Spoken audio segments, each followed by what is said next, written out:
We're here.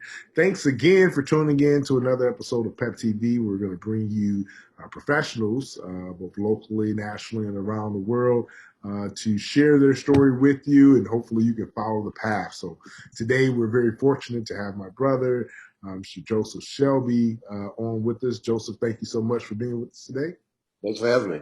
All right. Well, it's nighttime. You're in Flint, Michigan, but we definitely appreciate it. Joseph, please repeat your first and last name for us. Joseph Shelby. Very good. And Joseph, you were born where? I was born in Flint, but was reared in Milwaukee, Wisconsin. Okay. All right. Sounds good. So you're in Milwaukee, Wisconsin. What grade school, middle school did you attend while you're Elementary was elementary. Ben Franklin, St. Agnes. here? Then I went to a couple different high schools, Marquette University High School and Harold Vincent High School. Okay. Okay. Very good. Excellent. So you got a chance to move around. Do you remember, the grade school, middle school times, different things that you were interested in, sports activities, extracurricular activities you were involved? Yeah, I grew up with a bunch of cousins. A lot of our family lived in Milwaukee, right around 24th Street. So we played everything. We played if there was a ball, whether it's baseball or football, or that's what we did. So we played a lot of football. Ben Franklin playground. Okay. Also on the side, we played tackle wherever it was. So the main thing was football. We played some basketball. But I was pretty good with football. Okay. Okay. Excellent. Excellent. And you went on to Marquette University High School. What was it like there at Marquette University High School? Because today, it isn't an extremely diverse place. But what was that like going there at the time you was in? I think out of the four grades, there was about 1,000 students, and there was about five people that looked like me. And that was the most. Okay. So it was, it was not a diverse place. It was a place in which that, same different things in which we're having right now. Some smart folks, and there were some ignorant folks. Yeah. So there were some challenging times in regards to being there. Okay. Okay, I can imagine that. Well, I appreciate your honesty and transparency. Marquette is still around 1,000 students. It is somewhat different than what it was in the past, but yes, has some consistency. Did you wind up from there? You left and went to Vincent High School, right? Yes. Okay. Now Vincent was across town. I mean, was it the same demographic there or much different?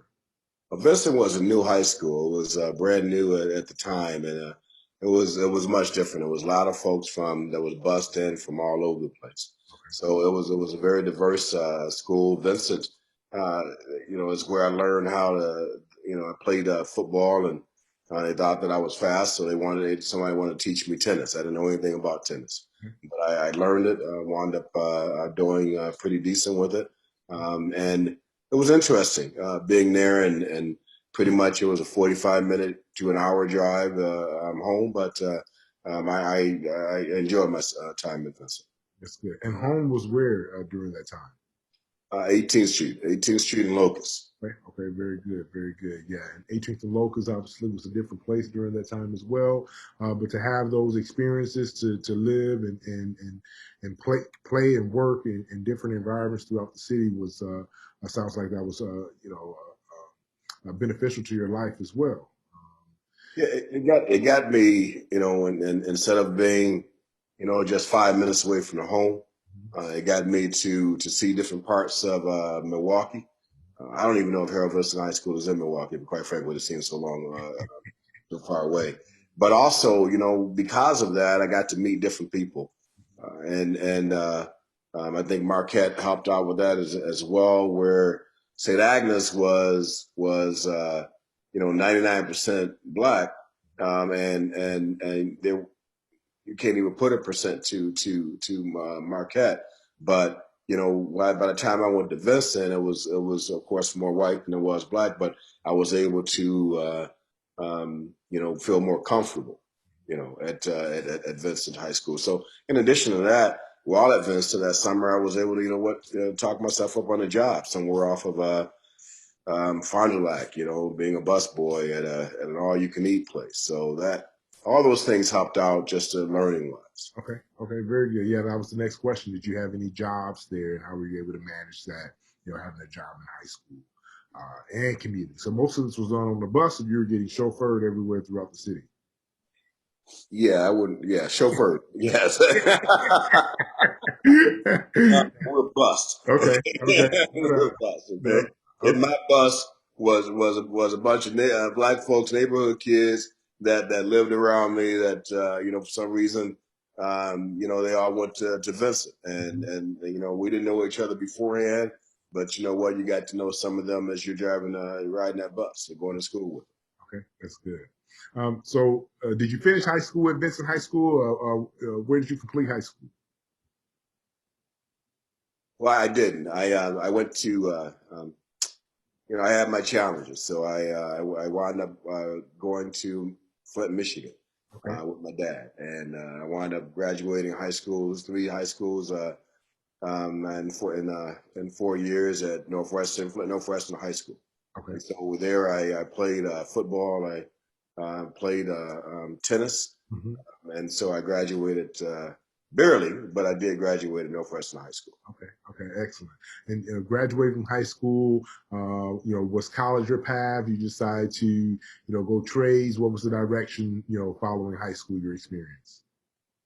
Well, to be quite frank with you, there was very little direction. Okay, so I played football. I got talked to as far as going to Ferris State, maybe on a scholarship, something of that nature.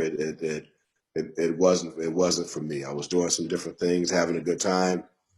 So, that wasn't for me at the time. A friend of mine was thinking about going to the Marines, wanted me to go and hear a story, help him out a little bit. I turned out being interested and wound up signing up to go to the Marines. So that's after high school. Like I said, high school was an interesting time for me. So that GPA and all that type of stuff wasn't that great. I'm glad that I graduated. I'm glad that God set me on the path to be able to go to the Marines. Very good. And Marines, was that based in Michigan, or were you traveling again to a new area, new community? Camp Lejeune, Oceanside, California. Okay. Okay. Very good. So Michigan, young man going from Flint, Michigan to Oceanside, California. I mean, that was eye opening all in itself, right? Absolutely, absolutely. But I think that again, going to Arquette, experiencing that, going to Vincent, experiencing that, and, looking, getting a job, doing different things, not staying 5 minutes away from home, what allowed me to be able to go to, the Marines and then meet people from there. Very good. The exposures, everything. How long did you spend in the Marines while you were there? Oh, as I went signed up in '82, got out of the Marines in '84. I was looking to go into the Air Force, and I met a woman, Okay. and with that, you know what? Not long after that, I did go to the Air Force. I was honorably discharged from the Marine Corps, and I wound up, getting married, having children, and moving on from there. Okay, very good. So, what was your first one? You have a family, you have people you have to support. What was one of the first jobs you had, and then how did that, progression happen? Is where you are today. Well, um, one of the first jobs I had was selling Kirby vacuums. Okay. Kirby vacuums was a door-to-door experience where you get into a van with a few different folks. Someone goes out there with a door prize or whatever to different houses to be able to get you in there, and you had to be able to show the Kirby, and then all is worth and get people to buy it. So that was the first job I had. As far as just making some money, one of the first job I had, but the first job as far as making some money because I was good at it. Yeah, yeah, that's right. That's right. Kirby vacuums. Check it out. They are still a quality vacuum. They still last. Do they still make Kirby's? I believe they do, and I tell you right now that vacuum that I brought in '84 because I was one of the first people to buy one because I thought it was a pretty good vacuum. Is still around today. Wow. Okay. Wow. Interesting. Very good. It's quality. It's a quality product. So then, you're selling the Kirby bags. You obviously is, it's going well. You're learning, how to be an independent sales rep. What happens there? Did that put food on the table? Was that the end all be all, or did you transition elsewhere? You know what? I think I had mentioned some different things as far as I was messing around and doing some things as a young man, and I know it didn't. But it did put food on the table. Don't get me wrong. It allowed me to buy some different things, but I made some mistakes. I had some moments, and so even though I went to the Marine Corps, it taught me a lot in regards to what I was doing wasn't the best. I guess I wasn't ready at that time to be able to move in the right direction. So. Um, yeah, Kirby, it was good money for a young man, but it didn't change some behaviors. And going through, looking back at that time and saying, okay, there is what's next. I think that um, when I started seeing people that I was close with, hanging around with, um, not being as how can I say uh, as fortunate. Okay, as a matter of fact, all those individuals are either serving life in prison or dead. And I, it was time to be able to look at some things differently. And so, no, yes, it put food on the table, but it didn't change the mindset. It didn't change the behaviors. However, getting married at the time, having a young family, you know, and being in a situation one night made me realize that it just wasn't me. It was bigger than me as far as what I needed to look at going forward, and I think that uh, that helped change a lot of things in my life, as well as the recalling of what I learned in the Marines and how my life wasn't satisfactory and unsat as we called it. So all that inspired me to be able to move forward in the right direction, the next direction, and I became a manager at a manager in training at Pizza Hut. Still learning some different things. Didn't understand the corporate world, and that didn't last too long either. However, uh, one day I became a manager at a place called Frank's Nursery and Crafts, and I would just tell the story. That was odd. It was like I went to, I knew I could do it. Um, there was nothing that I've ever started that I didn't move forward with, and so I went on an interview, and it was a mass interview, and it was a bunch of people. You go and you take your resume, and I didn't do too well in the interview. Matter of fact, there was two people. One of them got up and left. But at that time when that person got up and left, I said, "Well, I guess this is over." So I wound up talking to the other person in the interview, and we just struck up conversation and talking about getting her to talk about herself, and and me backing it up a little bit. And next thing I know, a few weeks later, I got a phone call and was offered a job as assistant manager or manager in training at Frank's Nursery and Crafts. And with that, I've been in retail for 35 years, and I've been running a Target store for 23 years. Very good, excellent. And that's been a learning experience. Going from manager and training to running a Target store. The ups and downs, learning how to manage a team. And you keep alluding back to the things that you learned. In Job Corps, having these different experiences help you gauge and become the manager and leader that you are today.